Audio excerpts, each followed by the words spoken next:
All right, fellers and fellettes, if there's any fellettes in there.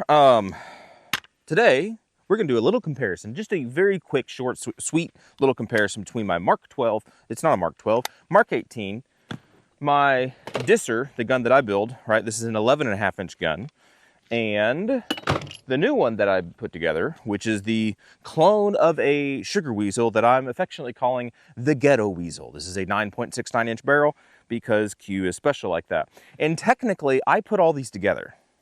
I'm a manufacturer, so technically I manufactured all these.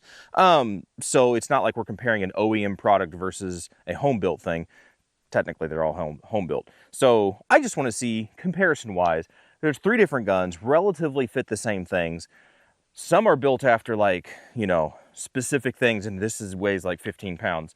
And some are built for other specific purposes, which weigh significantly less. So I just want to shoot these, get a feel as these form real quick, just like 10 rounds in each one, and just kind of get my thoughts on them as if I was reviewing them, which is really unfair because I put them together. So they're all great. Not really. All right, so in absolutely no particular order, honestly, this happened to be on top.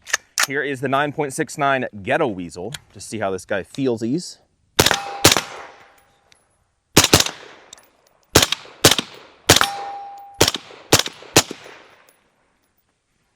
Very light recoil. It's honestly very light recoil. That suppressor's doing a phenomenal job. If I was to do that all day, I'd put ears on.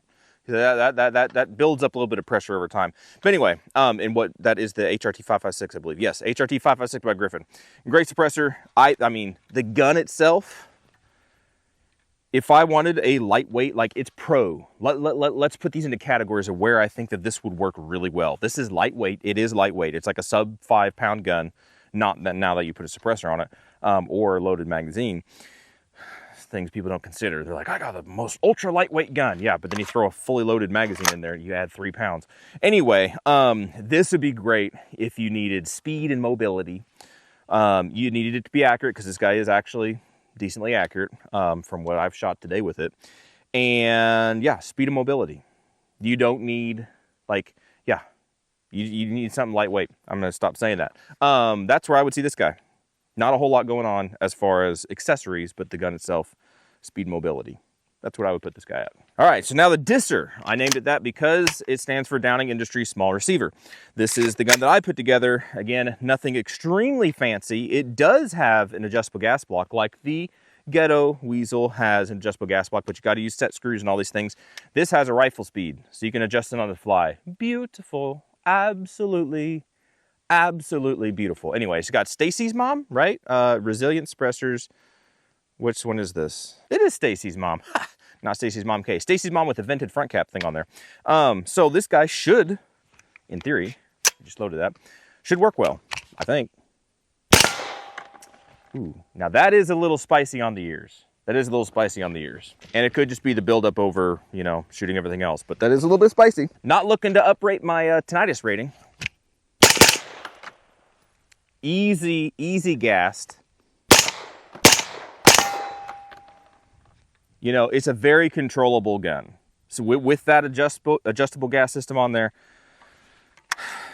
it's very manageable.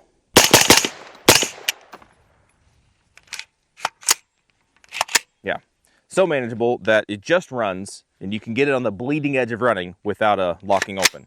However, that didn't even lock open, so that might have been a mag issue.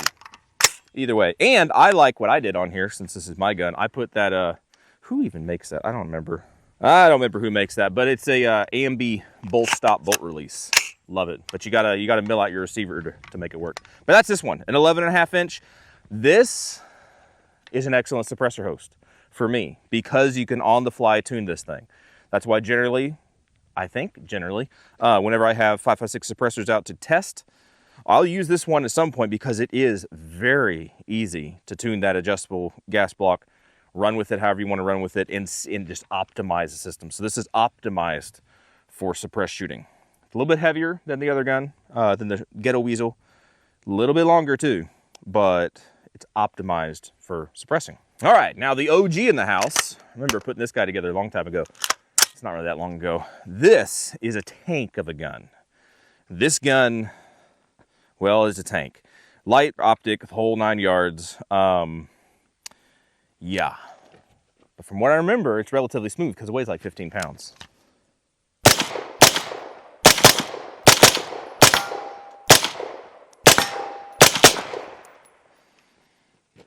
Yeah, none of those were actually really that gassy. I will say that.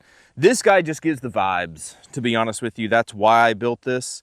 He just gives the dadgum vibes. You could probably rocket this off of the mountain, just chuck this, and it would probably work when it, you know, when you got done with it. Even though it's hefty and she thick, really, is what I'm trying to say.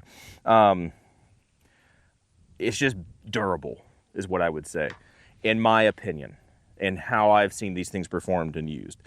It is very heavy. This is not something I would be wanting to carry around with me all day. Again, if I wanted to do that, I'd go with a Ghetto Weasel, right? Because that thing, speed, mobility, be able to run around with it and just not have to have a major workout all day. Whereas this guy, he is chunky. He is very, very chunky, but he's going to hold together well as far as like heating up over time. If you just needed to continually shoot for a long time, I'm trying to work in a situation where you would need to do that, but as a normal human being, I don't see where I would need to do that. What I'm trying to say is it's got a big thick barrel on it. And so that barrel is going to handle the heat a little bit better than both those other guns because they got relatively smaller barrels in it. But this just gives the vibes. Ultimately, at the end of the day, if you were to build something, buy something, for a normal person, there's not a whole lot of use for this, I don't think. That's probably a hot take, controversial statement. But you could shave off several pounds of firearm here and get the same thing out of one of the other guns. I mean, this guy is chunky and hefty, even the handguard, like the whole thing, right? So I'm not saying you don't need one of these. You should absolutely get one of these.